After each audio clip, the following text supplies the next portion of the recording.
এমন এক প্লেট পুরো ভরপুর তেহারি, সাথে সম্মান জানানো সালাদ আর লেবু আর কাঁচামরিচ দিয়ে ভরা এক প্লেট। কেমন হবে এটি খেতে বলেন তো? হ্যাঁ, মাখানো শুরু করে দিলাম। সালাদ আমি সচরাচর খাই না, তবে এরকম সম্মান জানানো সালাদ হলে তো মিস করা যায় না।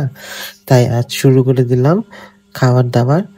এই শীতকালে যদি এরকম গরম ধোয়া ওঠা বিরিয়ানি সাথে ছোট ছোট আলু, তারপরে সালাদ দিয়ে মাখিয়ে প্রথমে যখন লোফলারা মুখে দিলাম, উফ, আলহামদুলিল্লাহ, এত ভালো লেগেছে আমার কাছে যা বলার বাইরে। এটা এতই গরম ছিল যে মুখে দেওয়া যাচ্ছিল না। এই এক প্লেট তেহারিতে কিন্তু অনেক পরিমাণে গরু গোস্ত দেওয়া ছিল এবং অনেকগুলো আলু এবং এরকম মজার সালাদ, কাঁচামরিচ, শসা দিয়ে বানানো আর কি। যখন এটা মুখে দিচ্ছিলাম গরম গরম, আমার কাছে তো এটা অনেকই ভালো লাগতেছিল। এবং এই তেহারিটাতে অতিরিক্ত তেল ইউজ করা হয়নি আর কি, মোটামুটি হালকা তেল ছিল। ঠিক আছে, আমার কাছে এটা অনেকই ভালো লেগেছে যা বলার বাইরে। এবং আমি তো এই প্লেট খাওয়ার পরে আবার হাফও নিয়েছিলাম। এটাও কিন্তু হাফ তেহারি ছিল এবং আমি এটা দেখতেছিলাম আর কি। এটা গ্রানটা এত ভাল লাগতেছিল যা বলার বাইরে। এরকম শীত শীত ওয়েদারে যদি আপনি গরম গরম তেহারি না খান তাহলে আপনি কি খাবেন?